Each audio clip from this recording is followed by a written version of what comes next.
Hello ladies, gentlemen, and non-binary compatriots. I'm Ray Frickard and welcome back to Superhero Kill Counts. Today we'll be taking a look at The New Mutants, directed by Josh Boone and released in 2020 after a whole slew of production issues. Based on the comic series of the same name created by Chris Claremont and Bob McLeod, this film follows a group of young mutants as they learn to understand both their powers and themselves, while also trying to survive in an asylum of horrors. So what went wrong? To start off, work on this movie began in 2014, a full 6 years before release, and it was initially pitched as the first part in an X-Men horror trilogy. Now, I know I've said this before, but I really love how much variety the X-Men movies have. You and your buddies sit down for a marathon of the series and you're treated to a gritty western, a spy thriller, a raunchy comedy, and the worst thing you've ever seen in your life. Filming for The New Mutants took place in 2017, soon followed by a trailer promising a release date of April 13th, 2018. And then that day came and went, as did the next day, and the next year for that matter. So what had happened was the movie was finished, but then delayed for reshoots, which never happened.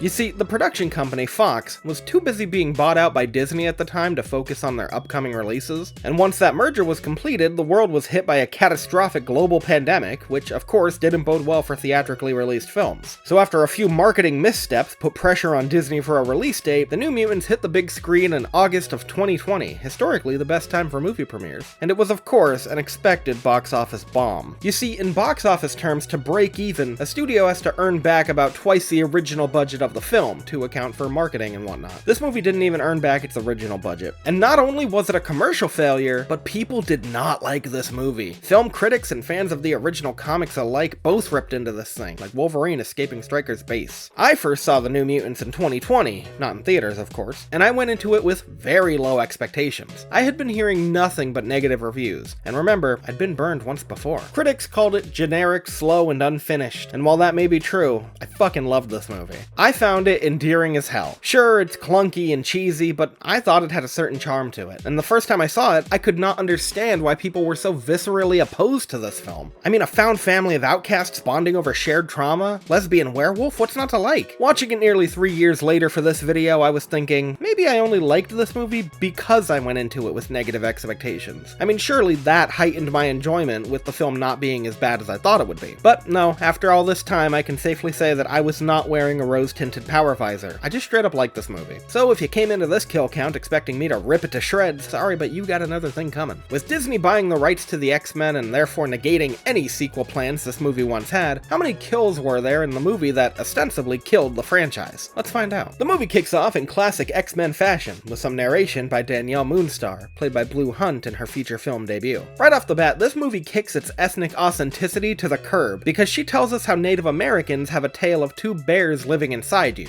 one good, one evil, when in reality the tale of the two wolves is complete bullshit made up by non-indigenous people that was then attributed to Native Americans. It's really just a lazy plot device used to incorporate the demon bear from the comics into the movie, but they really couldn't think of a better way to do that? Yikes. Speaking of the demon bear, the movie throws us right into its attack on Dani's reservation. In an opening scene reminiscent of The Last of Us, her dad rushes her off to safety as he heads back to help survivors, which doesn't work out too well for him when his body comes flying back and landing directly in front of Dani. 10 points for accuracy, Demon Bear. It's mentioned later that Dani is the only survivor of this attack, so after going frame by frame and counting any people I saw, I'm gonna add 13 more victims to the count. After passing out, Dani awakens in a strange hospital, handcuffed to the bed, and not in a fun way. Finding the door locked, she's greeted by Dr. Cecilia Reyes, played by Alice Braga, who would make the jump to DC when she appeared in the Suicide Squad a year later. She tells Dani that she's the sole survivor of an F5 tornado, you know, one of those classic growling tornadoes, and when Dani brings up that very good point, she's gaslit into believing that it was all in her head. Dr. Reyes then explains to her about the wonders of mutation, and says the man she works for has brought together a group of young mutants, including Dani, to help them control their abilities. The next morning at group, we meet the other patients. There's Rain Sinclair, aka Wolfsbane, played by Maisie Williams on a detour to Westeros, Roberto DaCosta, aka Sunspot, last seen getting his ass handed to him in Days of Future Past. However, this time he's played by Henry Zaga, in another attempt at the aforementioned ethnic authenticity, which they once again fuck up by casting the whitest passing Brazilian they could find. Sam Guthrie, aka Cannonball, played by, well, ain't that the strangest thing, it's Netflix's Charlie Heaton. And lastly, Ileana Rasputin, aka Magic, the younger sister of Colossus, who carries around a neat little puppet with her named Lockheed, and she's played by Anya Taylor-Joy. One thing that's really funny about this group is that most of them are doing terrible accents throughout the entire film, and sometimes what they're saying is nearly incomprehensible.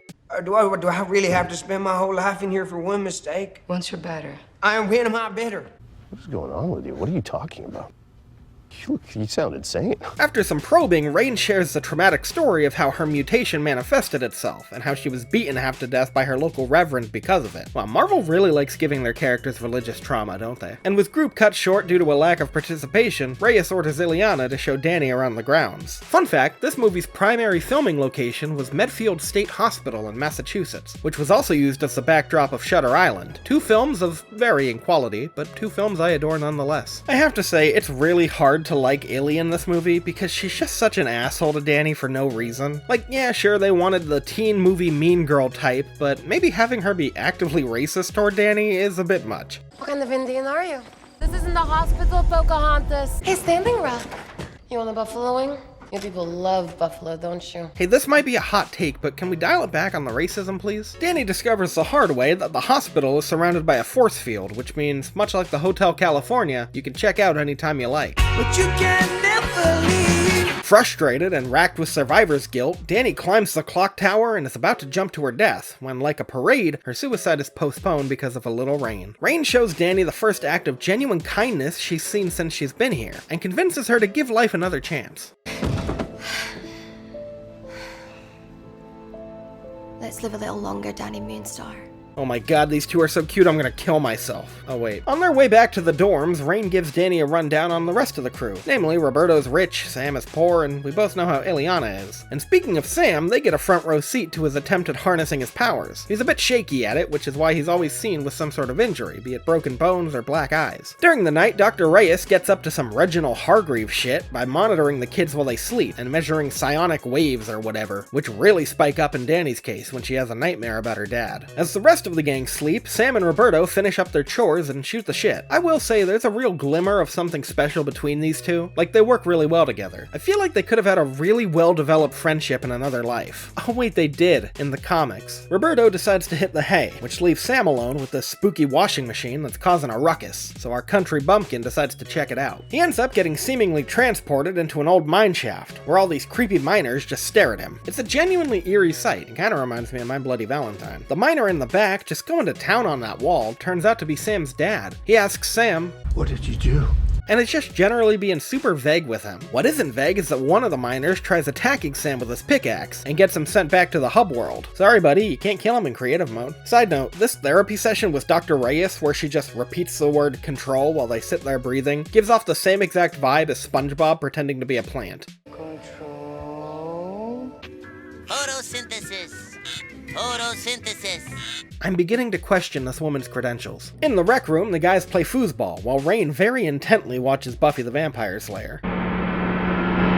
Ileana continues to verbally assault Danny when she decides that enough is enough with this walking hate crime. Like, Illy literally says "you people" in this scene. That's about as stereotypically racist as you can get. When Danny steals her puppet, things get heated, and an all-out tussle kicks off. The fight is broken up by Reyes, and the girls are sent to solitary confinement as punishment. When Danny has another outburst, Reyes' boss asks for more tests, and during their phlebotomy session, she gives us more insight into her motivation behind all this, talking about how dangerous new mutants are when they can't control their powers, and comparing them to animals. She also talks an awful lot about her superior, who she claims runs a facility for gifted mutants that the children can attend once they've learned to master their abilities. Now that sounds exciting. Later that night, Danny joins the others in their secret attic hangout spot. It's nice that we finally get to see the team getting along for once. It's a crucial part of found family films like this, as it helps establish character dynamics and tells us why we should give a shit about these kids in the first place. They pull out an old polygraph machine and play an alternate version of Truth or Dare, which I guess is just truth. Roberto straps in first, and when Sam laughs at him for being a virgin, he hands over the reins. Sam confesses that he carries a piece of coal around with him in memory of his father, which leads to Danny telling the story of why she keeps her little bear necklace with her at all times. Turns out that her dad told her that bullshit two bears story when she was a kid, and said the demon bear's powers only come from her fear. So he made her that necklace as a reminder to never be afraid. Wow, that is so touching and thematically relevant. But Illy doesn't like sentimental shit and decides to take the chair for herself. When Danny Danny asks why she's here, she confesses that she's killed 18 men, and it doesn't look like she's joking. They don't go on the count, however, because their deaths happened before the movie began. Sorry, I don't make the rules. Oh wait, yes I do! The next day, Reyes chastises them for disobeying orders and sneaking out at night, saying they'll never gain enough XP to move on to the next level if they don't behave. Sam asks her what happens if they don't want to move on. What if they just want to go home? And he would be making a good point if he wasn't speaking borderline gibberish. I am winning my better. I swear, he's like frickin' Boomhauer. Sam storms out of the meeting, and that begins sowing seeds of doubt about Reyes' intentions and Danny. This time, to avoid getting caught, Illy spikes Reyes' tea so she'll be out the whole night, giving them a chance to indulge in some teen movie shenanigans, like dancing and wheelchair joyriding. A game of impressions spurs a discussion over who Reyes' superior actually is, and Roberto does his best James McAvoy impression. Or would it be Patrick Stewart? These timelines are so confusing.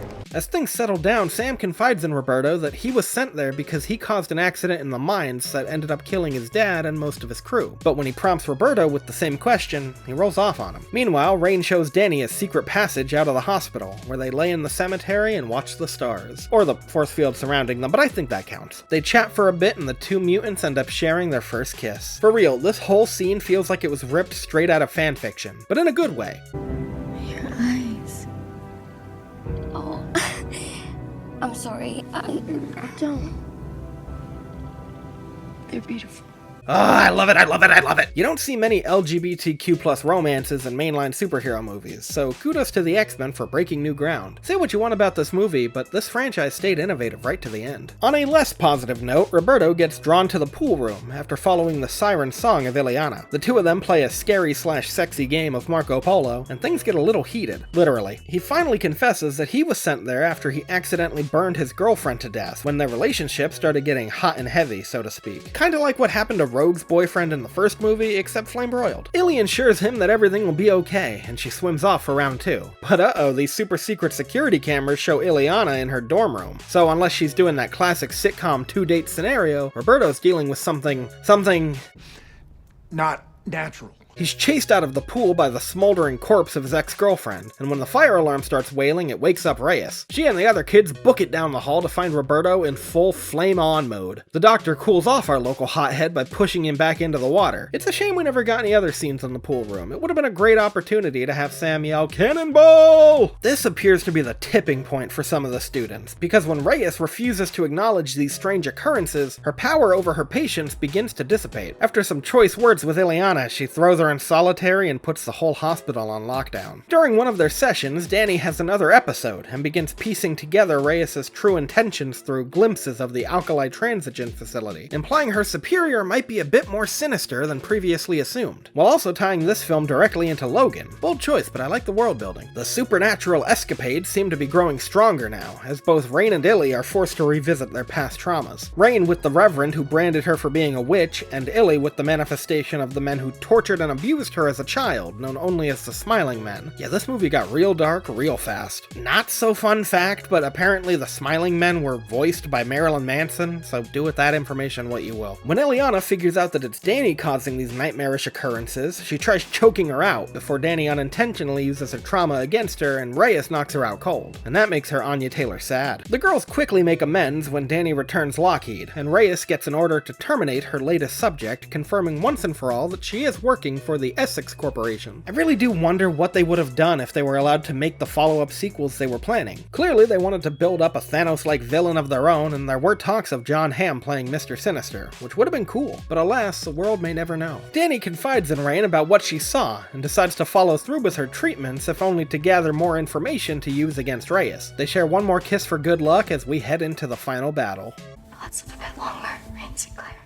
This session goes a bit differently, however, when Reyes straps Danny down and prepares to put the troubled mutant to sleep, which naturally freaks her out and causes more hallucinations to occur. I was debating on counting the Smiling Men as kills, considering they're just manifestations of consciousness, so they're not technically alive in the first place. Plus, they're seen to be moving even after being blown to bits, but they're real enough to cause pain, and if it puts them out of commission for the rest of the movie, I'll allow it. Believe me, this movie needs all the padding it can get. Sam takes one out with a fire extinguisher to save Ileana, and and Roberto blasts this sumbitch clear across the kitchen. This busboy says you've just reached your last stop. When Rain hears Danny's cries for help, she sneak attacks Reyes and mauls her all to hell. A scalpel to the leg allows Reyes a chance to escape, and she leaves the kids to their own devices. Illy teleports to God knows where, and Sam powers through two of them, leaving nothing but twitching body parts and shredded silk. He reconnects with Roberto, and they're ambushed on the stairwell. Luckily, Ileana comes to their aid, wielding a pretty badass flaming sword. With the gang back together and all caught up on what's going on, they hatch a plan to escape. The only thing standing between them and freedom is Reyes' force fields, so how are they gonna get past that? And let's kill the bitch. Oh, yeah, I guess that works. Except it doesn't work, because she instantly traps them in some steadily shrinking murder bubbles. And holy shit, Rain really did a number on her, didn't she? I really don't know what she was thinking, putting the mutant who causes catastrophic events to occur when she gets overwhelmed in an alarmingly overwhelming situation, but of course she meets her fate when Danny summons the demon bear, who gobbles the bad doctor right up. With the force field lifted, Danny is left a little worse for wear, so the rest of the team are left with the task of holding back this grisly adversary as best they can, which leads to one of the corniest lines in all of the X-Men movies. That thing will kill you! He's right, it's magic. So am I.